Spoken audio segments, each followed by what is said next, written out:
stuff like that. Like if that's what you want to, that's not for everybody, but you can contribute in every, in different ways. But I like the idea of like if there's a search or something and they're asking for volunteers or showing up at vigils and for show the family support. But for me, it's like continuing to highlight the cases. Not only that, but also, I hope that people that are interested in this field, whether it's profiling, whether it's forensics, law enforcement, they listen to our podcast and they learn something, or they think, oh, I never thought of doing that before, and that's how this case was solved. Maybe we should try that.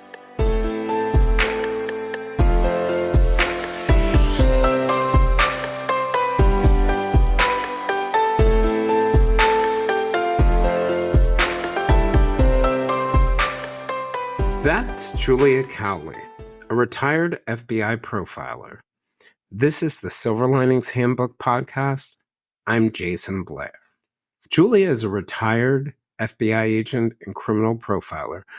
Julia spent 22 years at the FBI investigating violent crime, including 11 years as an agent and a decade more as a member of the famed Behavioral Analysis Unit, or BAU.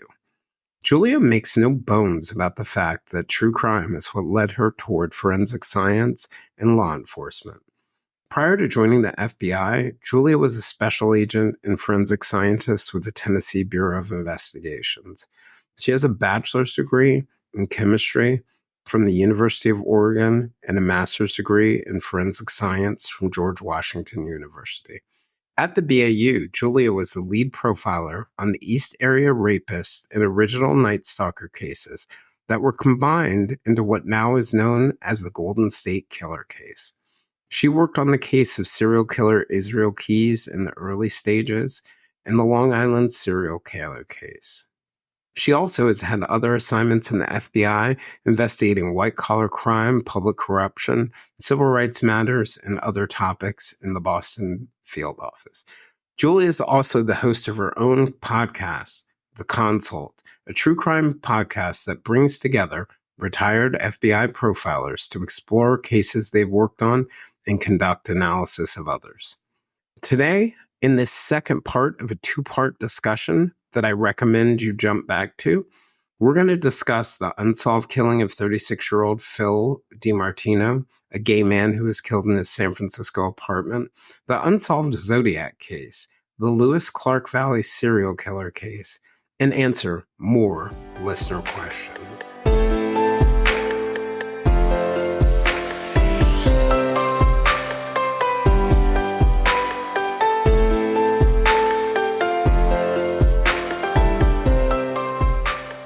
So I wanted to jump into Phil's case really quickly. 36-year-old Phil Demaro, he was a gay San Francisco man.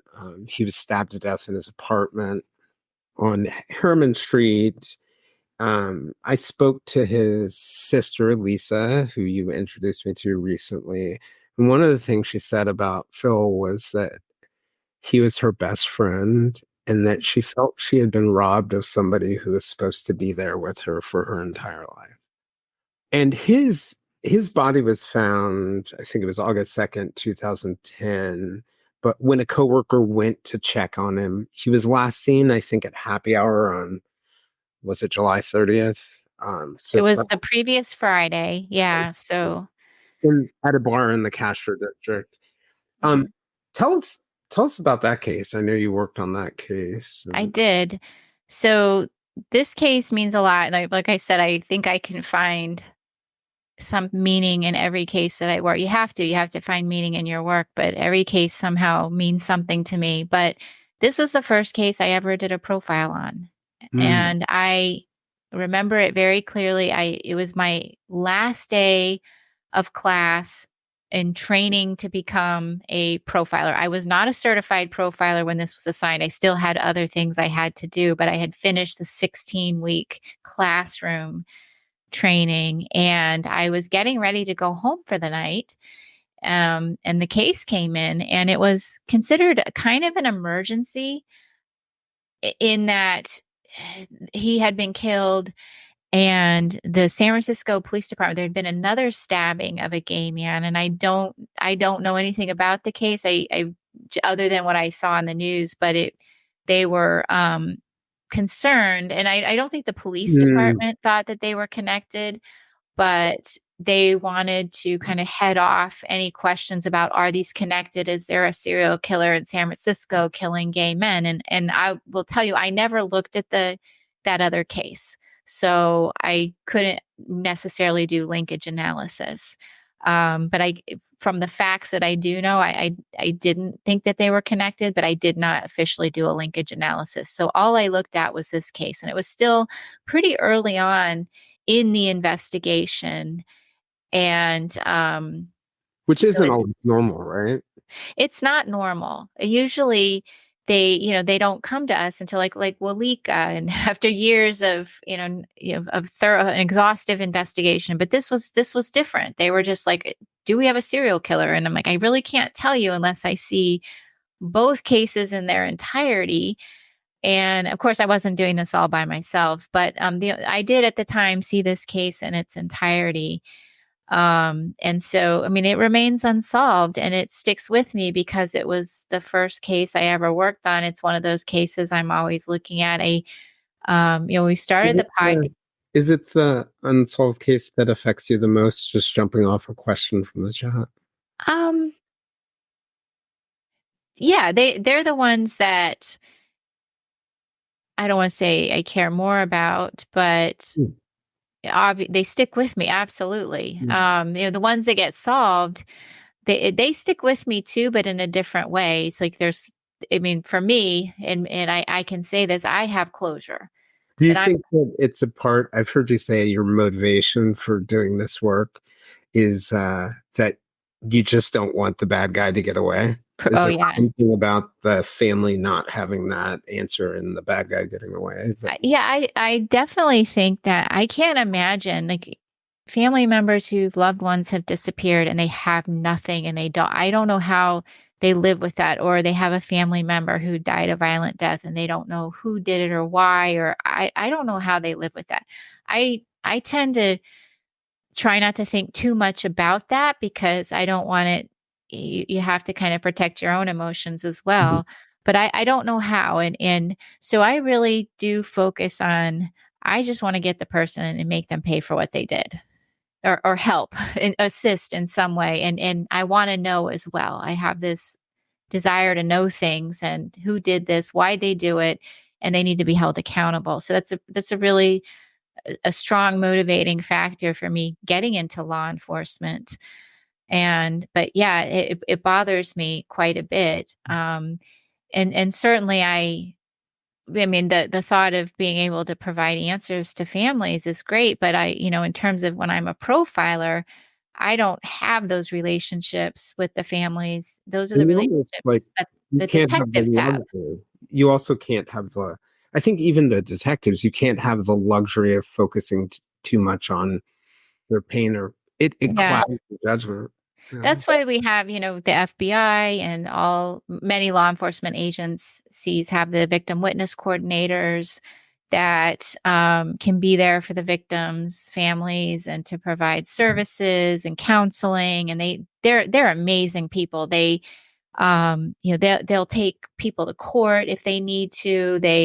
I mean, the victim witness coordinators that I have worked with in the FBI are some of the most amazing people. And so we have people that do that so that, investigators, detectives can focus on the case. But yeah, the unsolved cases do stick with me, and the podcast that we do. I mean, I like to talk about the solved cases because we learn from those, and it gives us credibility where we can talk about, Mhm. here's what we did and this is what we figured out and what we said and here was the outcome. And I think listeners like to have that closure, but I really I get more satisfaction by covering the unsolved cases because I just hope there's It's just almost this like a continuation of the work that you did before, putting out. continuing the work and keeping the spotlight on the cases.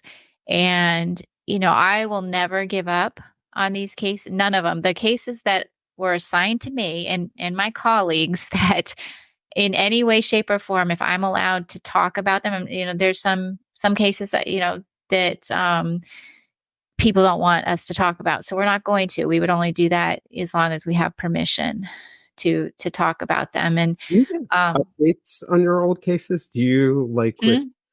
do you get updates on things like I know you're friends or you have a relationship with Lisa, so you probably find out some about the case, Phil's case through that. But do your old colleagues ever fill you in, or the law enforcement agencies let you know what's going on?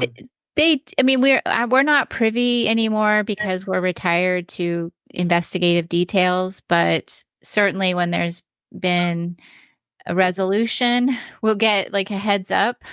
so, so which is nice, but we're not going to get that with every case because some cases you're more involved in and other cases you're not as involved Mhm. in. But yeah, these cases that are not solved will, if we have the permission and the families are okay with it, we're going to cover them on the show because it's important to keep a spotlight. And I find, I don't know, at least I'm doing something. Yeah. And, as small a part as it may be, I feel like you got to keep them alive, especially like, a case like Phillips that hasn't really had a lot of attention. It's not a high profile case. It's a crime, I think, very specific to San Francisco, Hmm. and that it's really important for it to be highlighted in San Francisco because somebody knows this offender. And the one thing I want to say about Phillips' case, the offender left his DNA. There's DNA at the scene. The police have, They had that's two long public notes, knowledge. two Mhm. long notes as well. They're actually, I think it was more than that, and they weren't very long. They were just short, and those haven't been released either, in terms of the contents. But in they're, I should say, like there's some things you can glean from it, but it's not like these long statements Hmm. or anything. It's bizarre. It's kind of bizarre staging, I think, but they're short and they were scattered about the apartment. They did give some indication to this offender, and then based on Phillips, preferences and who he was attracted to, we believe it's probably a darker skinned or Hispanic male, somebody who speaks Spanish, and quite possibly not in any of the databases. And if they're not born in the United States, the forensic genetic genealogy is, more difficult. So, and more challenging. But they do have the offender's DNA. So it's really about getting the word out about Philip's case, about the type of person they're looking for within a certain community. And maybe somebody will recognize some of these characteristics. I think this too is a great example of where victimology probably played a good role. Like for the most part, Philip didn't seem high risk except for one thing, and that was picking up guys he barely knew and bringing them home on occasion. And the fact that it was a stabbing, it was more personal. He wasn't robbed. It starts to paint a picture of it paints a picture of what may have happened that tells you a little bit about the fender. Because when I was listening to your episodes on it, I was like, oh, I've met this guy, not literally this guy, but like the guy who can go from 0 to 100 in no second or really quickly, laughing and joking, and the neighbors are hearing it through the wall to murder that quick.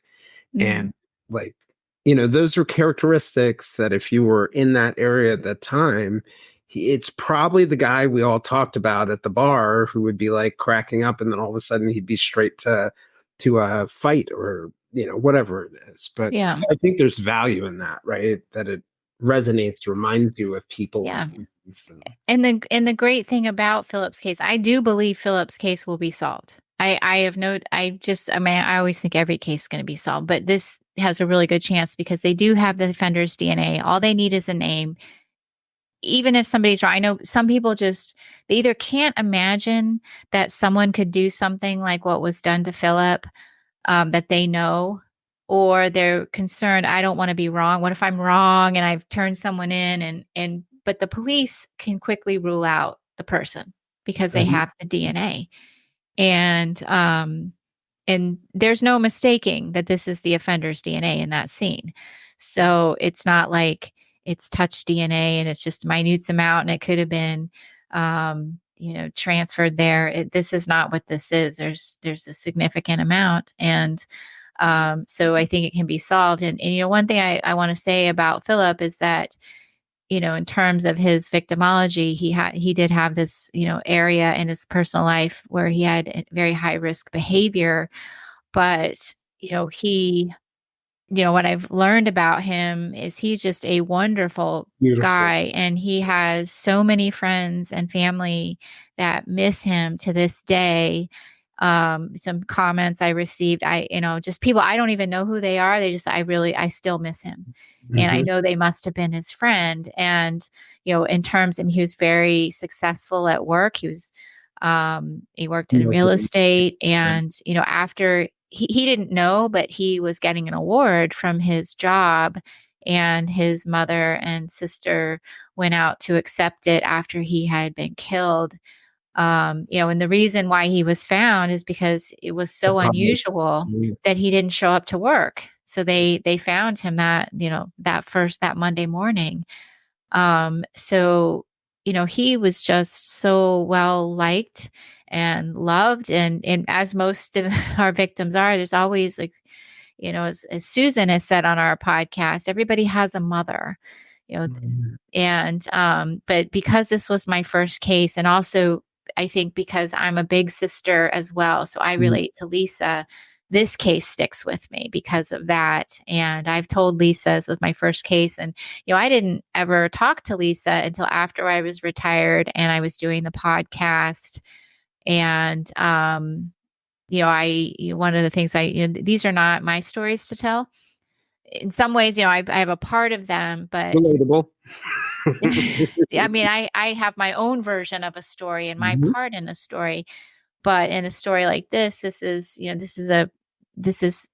the family's story, about their loved one. And so I never talked to Lisa until I did the podcast. And so I really relate to her and to Philip Mhm. even more than I did just thinking this was my very first case, you Yeah, know. talking to her and listening to you, he really does sound like a beautiful soul, like we lost something special. Yeah. The one story she told me is that when he was young, I think this was when he still lived in the Midwest before he went out to San Francisco, but he was younger, and he just wanted to see what it was like to ride around in a limousine. So he rented a limousine for an hour and went around. I think he was really young. So, I mean, just like funny, like, and he loved to cook. But anyway, I really, I know it can be solved, and I just look forward to that day, and I'll keep bringing it up when I can. And we may even follow up again on a later episode, just to remind people about it, especially, if our podcast gets a little bigger, because we released this episode and we had hardly any listeners at the time. And, as the audience grows, maybe it'll get to the right person who'll know Everybody go something. back to the old episode. And also, if you know anyone in the San Francisco area, in the gay community, um, you know, send it to them. Like, maybe somebody will recognize somebody. That is my dream. I have lots of dreams in my life, but I think my biggest dream would be your podcast helps solve a case. Yeah. Like, I learned something and that helps solve a case. I think that would be, it's hard to, like, I wouldn't want to pick just one, but if I could ever be a part of that, I mean, it would make everything worth it. So I've got two questions, and we can just wrap with everybody's questions. One question, which sort of ties into one of my favorite things, or favorite, or not favorite. It's hard to say. So I think most of my listeners know I've had a bunch of people on connected to the series of cases in Idaho and Washington. Lewis Clark, serial killer, who may also have killed someone in Chicago and possibly some people in California, but he's known, he's alive. And one of the things that, you know, several people have done, including me, have been solve some of his puzzles that he's left in classified ads in the newspaper. Like I found a classified ad, it's like 123 letters and included 5 victims' names fully in there without crossing over in one letter, which is really gifted. And it was awkwardly written. But a person, like him, you've used this phrase, duper's delight. They love sort of like taunting and duping and fooling us. But there's a tendency among the group of people who sort of investigate the case to take when they solve his puzzles as literal clues.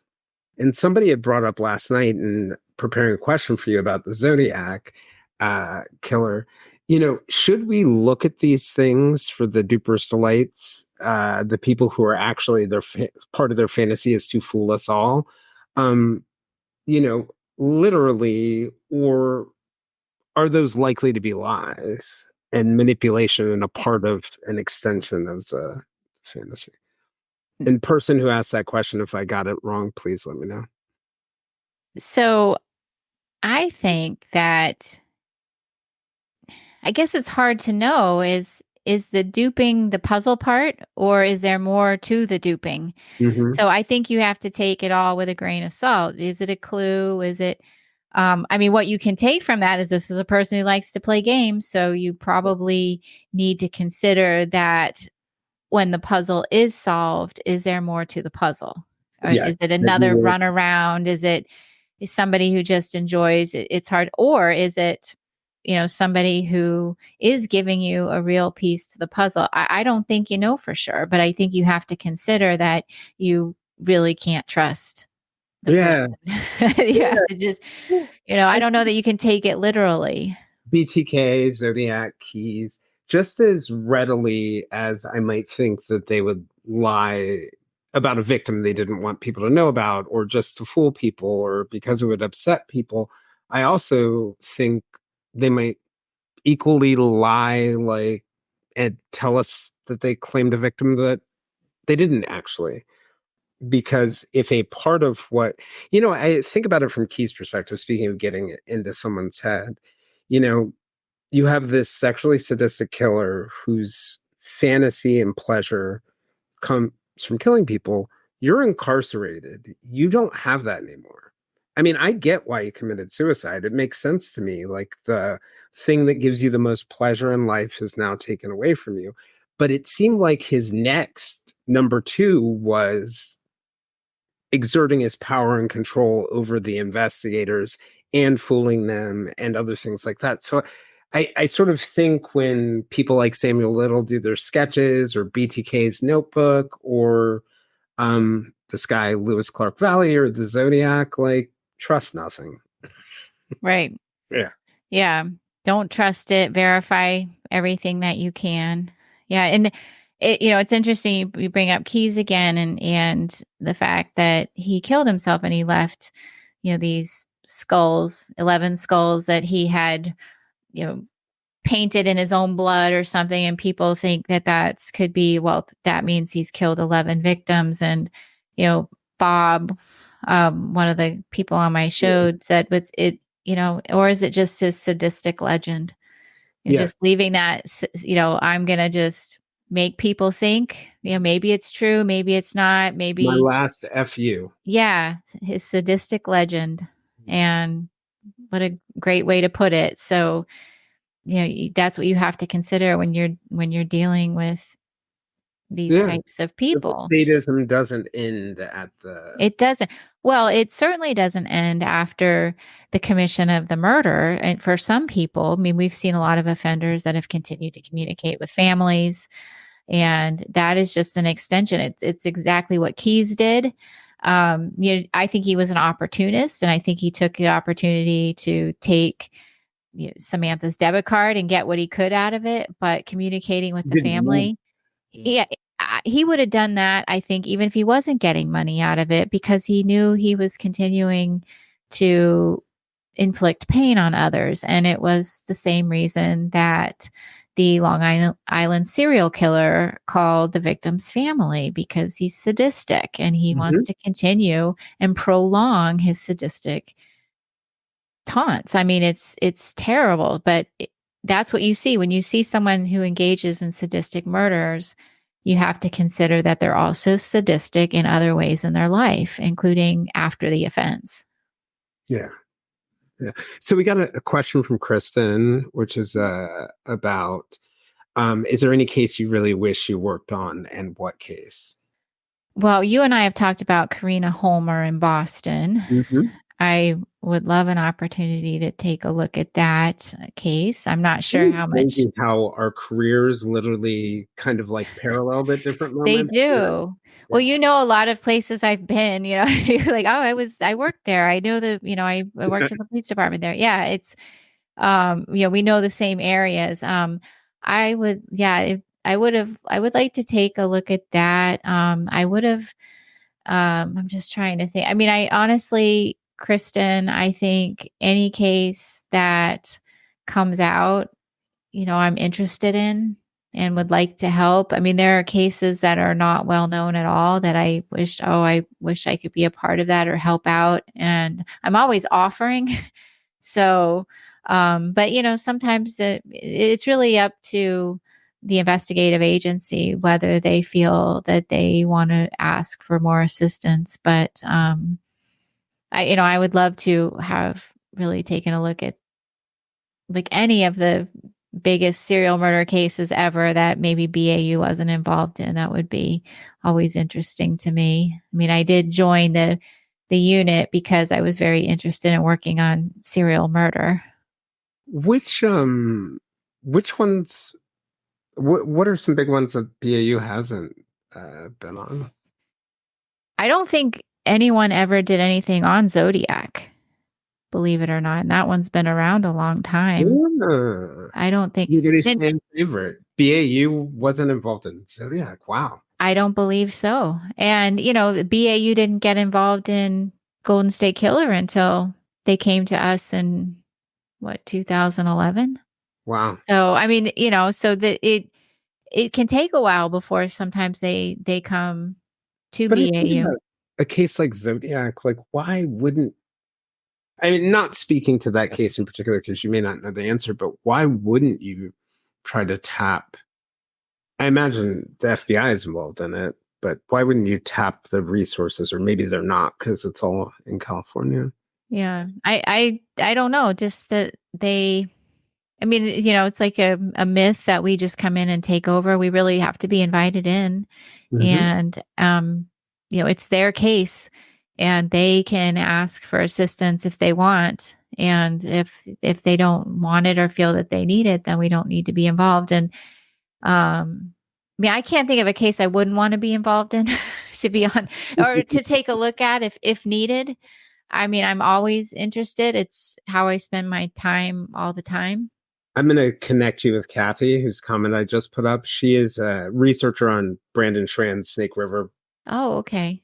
uh, Killer podcast. And yeah, Kathy's neat. She's smart, but I'll connect the two of you on the case that she just mentioned. The I assume the comments in the chat about being surprised is the Zodiac piece of it. Do you? I was going to ask you, do you have hope for even those kinds of cases? Those super cold, not a lot of forensic evidence. Yes. I mean, I think it's always possible. I mean, there are some that I think it's more probable than others, but I do always have hope. We've seen so many amazing developments, even in my time in law enforcement, things that were solved. I mean, who would have thought that Joe D'Angelo would have been caught the way he was caught? Not when I started my career would I ever imagine that that would be something that could be used to catch somebody, which was the investigative genetic genealogy. So yes, I just believe that technique or um, you know um, science is always developing, and relationships change, and you never know. You never know we're going to get a piece of information. Zodiac's a tough one, but you never know. I always think maybe someday. I mean, I remember when we heard about arrest in a Long Island serial Right. killer case. I mean, you're always like, oh my gosh, you Yeah. know? I remember we Um, were all chit-chatting that morning. yeah, Can you believe it? Can you believe it? like, oh yeah. So you always get, I mean, say it was the same thing when they I arrested didn't. Joe D'Angelo. You're like, oh my gosh. And I mean, but those cases are great because there is forensic evidence available to be tested. And so, it I don't have as much hope for some of the cases that don't have as much forensic evidence, but I always have hope. But that's just how I am. That's It's you. just That's a how you are. like when I had to You be are me. tested in the bureau for my psychology or whatever, they're like, you have a very Pollyanna-ish view of the world, like, which is unusual for someone in your business. And I'm like, I believe, I believe good things. So I try. Well, I try my best. I mean, I always have hope. Yeah. It was interesting to hear you say that, like the ideal, or like the thing that would make you happiest would be to help solve a case through the podcast. And you have the podcast, the experience profiling. Just curious, because you're also a true crime fan. What do you think, like, the people in the chat and the people who are listening can do to maybe contribute or help? I know some people like Kathy are researchers, some people like me interview people or whatever it is. But what do you think people in general can do to help when they care about these cases? I can think of one side. I've had Bruce Maitland, Breonna Maitland's dad on, and one of the things that he said, or he started private investigations for the missing, which was a group that helps. It's a really cool group that helps families with people who are missing. So that's obviously something that people can do. They can start efforts like that.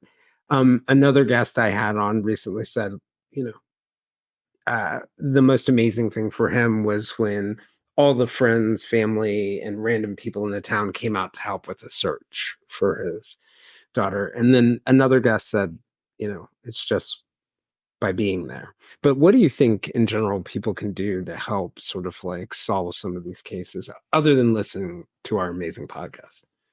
Well, I mean, I do think keeping a spotlight on the cases is important so people don't forget.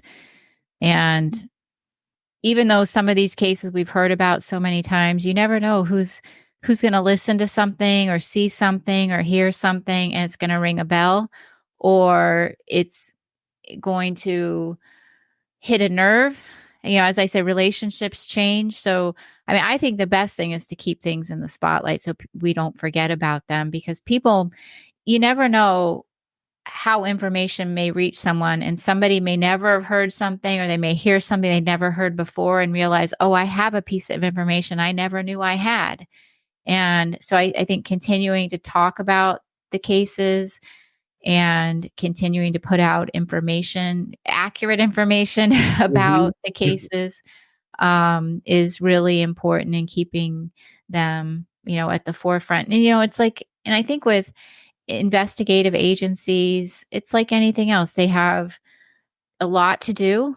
They're overworked, and some cases get put on the back burner. But if you keep them in the spotlight, it makes it a little harder to put it on the back burner. Mhm. Things like that, keeping things alive. And if you're in an area, exactly, if they're asking for volunteers to do something and you feel you want to do that, that is so helpful. And to have people in the community come out, where for a family to see how they're supported, that can mean a lot to people. And but everybody's very different. Yeah, Some and we all have different skill sets. You might Yeah, be a therapist, you might be a great researcher, you might be, I don't know, wonderful on social media, yeah. getting attention. But I mean, it, start a podcast too. yeah, Right. if you want I, to highlight, like if they like, there's some podcasts that are just devoted to missing people. yeah. And that's a passion. And Yeah. they Dana Pohl, who is in here, is one of those people.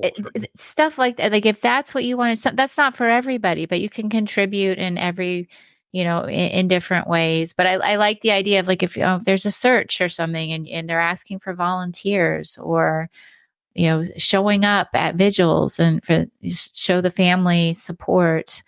um but for me, it's like continuing to highlight the cases. Not only that, but also I hope that people that are interested in this field, whether it's profiling, whether it's forensics, law enforcement, they listen to our podcast and they learn something.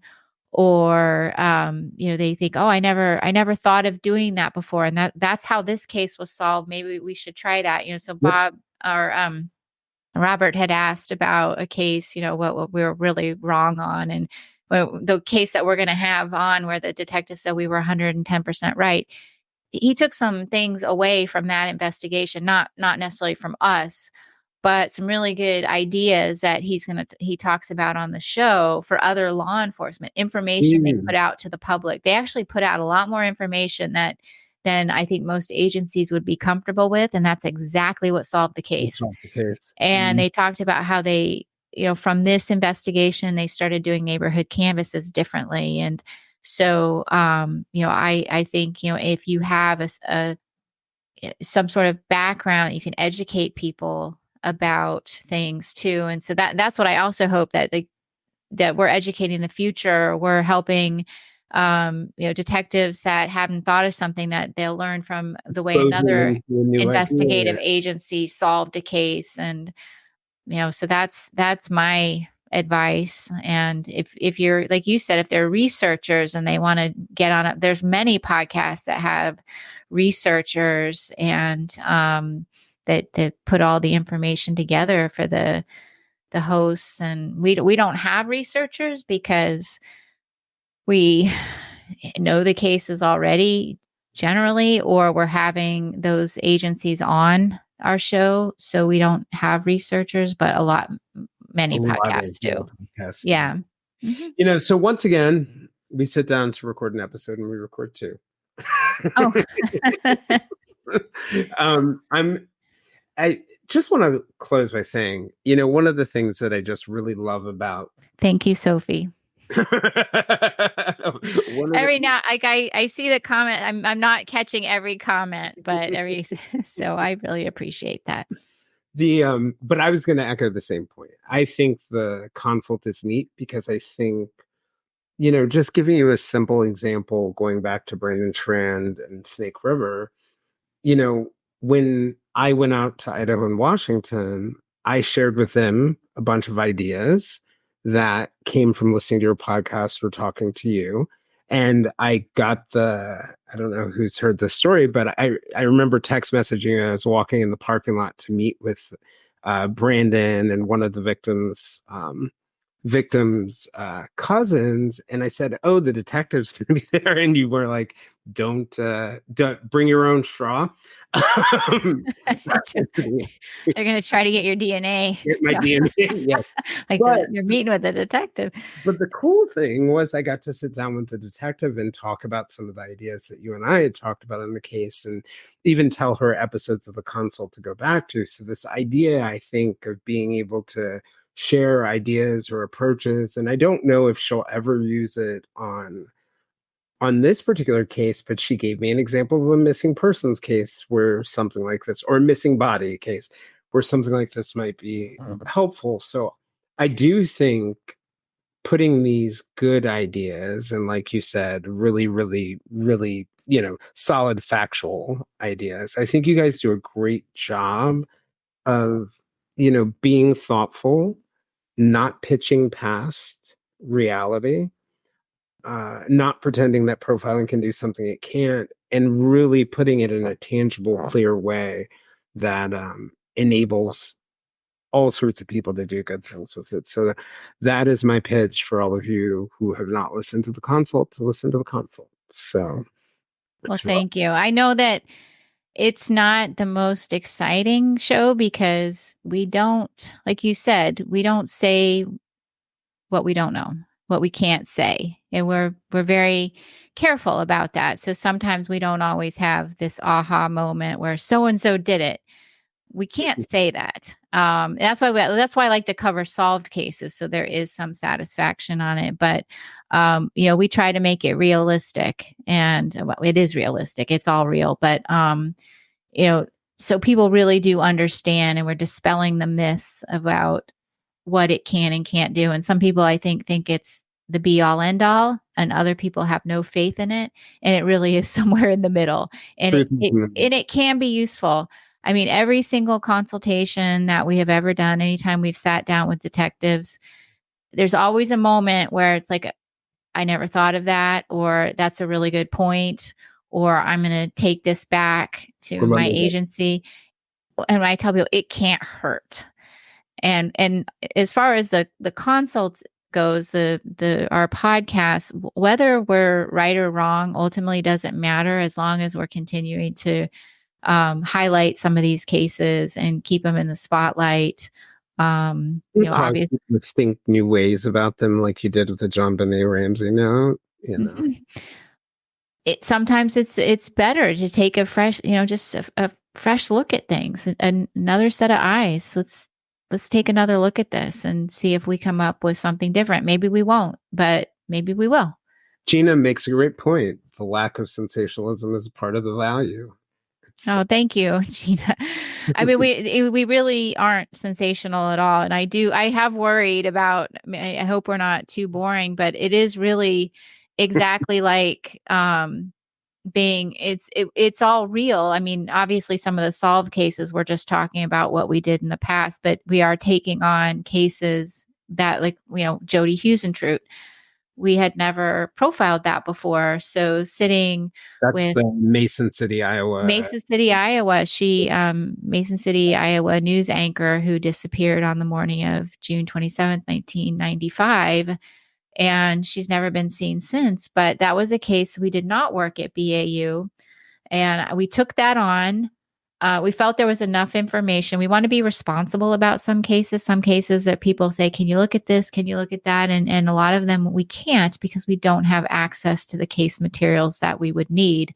But with Jody's case, because she's never been found and there's not a body, there's not an autopsy, we don't necessarily need to see everything we would normally do. So you were able to take a look at that. So that case, we really did it very much like a consult, having Caroline come in and tell us about, the case facts. And she's a retired crime journalist who's been reporting on the case since it happened. So she has a wealth of information. Findjody.com is their website, and it's phenomenal. We did the victimology, and then we talked about, the offender profile. We did talk about one of the main suspects, because his name has been out there for a long period of time. We don't always talk about suspects, but if they're extremely well known already, we will discuss them behaviorally. And that's, by the way, another interesting piece of it, that in sort of the interest of justice part of it, like, profiling can be used to rule people out. And that's also a powerful. And when we talk about, like, ruling people out or ruling people in, we just call them prioritizing them. Because one thing, and I think in the old days, if you go back and you read about profiling, it says it's supposed to identify an offender. Profiling does not identify an offender. It can help prioritize them or make somebody more likely than not. And we did talk about one main suspect in this case, and we really felt like he should be, deprioritized as a main suspect. And I think some people were a little mad that we didn't talk about other suspects, but we couldn't, because we didn't have enough information on them. There have been other suspects in the case, and we just didn't have enough information to really discuss them and whether they should be prioritized or not. So we didn't really go into a lot of other ones. But we're going to continue to do that. We're working on one case now, and I'm just going to have to figure out how we're going to edit it, because we've already recorded 6 hours. Wow. Wow. I don't know what I'm going to do, Jayson, but it is a fascinating case. I think some people will have heard of it. Others, That's easy. what's that? 6-day series, back to back to back to back. It could be its own entire series. You're right, but we had 2 hours with the prosecutor on the case, and we spent 4 hours with reporters who discussed suspect. I mean, it is, but it's all real. It's not, we're not doing anything we wouldn't normally do. As the host of the podcast, I'm trying to think, how am I going to do this? Do the listeners want to hear every bit of this? But it's all part of how we're getting to. I'm guessing yes. And Gina, I will tell you, it's going to be more than 6 hours because we haven't even gotten to the analysis yet. But it's it's fascinating, and I love doing it. I just love it. But it's going to be very interesting. But it's becoming so real that now we're having detectives and prosecutors on our show, and highlighting these cases and doing real profiles on the show, just as if we were sitting in the room. And there's really no difference at this point with some of these. So there have been a number of comments in the chat about your calming voice and listening to you talk forever. Guys, I want to tell you a secret about Julia. She never listens to her own episodes, and we need to get her to do it. Because then you'll be more confident about how good they are. Thank you. I listen to my own show because obviously, but I have a hard time because I can edit my own show. If I'm like, why'd I say that? I can take it out, but I can't edit other shows. So I just sometimes don't want to know. But as you and I talked about, I have good people in my life who have listened for me. So my husband has pointed out my disfluencies after he took this speech class of some sort. So that's my brother has pointed out my vocal fry. It's terrible. So, I think the people in the chat disagree. Growing up on the West Coast, and at the time that I did, I was Valley Girl. It's like, not that I was a Valley Girl, but that was the time. Like, oh my God. So, well, I'm going to go ahead and wrap it up. Thank you, everybody, for joining us. We're going to be doing more cool stuff like this, including with Dana, Paul, and Lexi from The Broken System. We're going to have them on. And Julie, you should check this out. They're doing this investigation into a case in Florida called Seeking Justice. It's going to be a YouTube investigation. But, as always, I love talking to you. I enjoy it. I could do it forever. I'm glad we were able to have however many of our best friends join us for the conversation. And I, as always, look forward to more. Anything you want to close on before we go? I think I'll just close on, if you listen to any of the episodes of the consult, please listen to Unsolved Cases, and particularly if any of them are in areas where you live.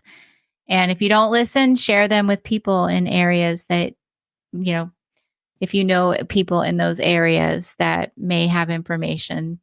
Those are the cases that we need to concentrate on, the unsolved ones. So thank you. All right, guys, we're going to go bye-bye. And thanks, everyone. And we'll see you soon. This will probably come out for everybody it'll be available on YouTube immediately. If you know anybody else who wanted to listen to it, and then we'll drop it on the podcast feed eventually. See you guys. If you'd like to join us for more discussions with us and other listeners, we can be found on most social media platforms, including a listener-run Facebook group called the Silver Linings Fireside Chat.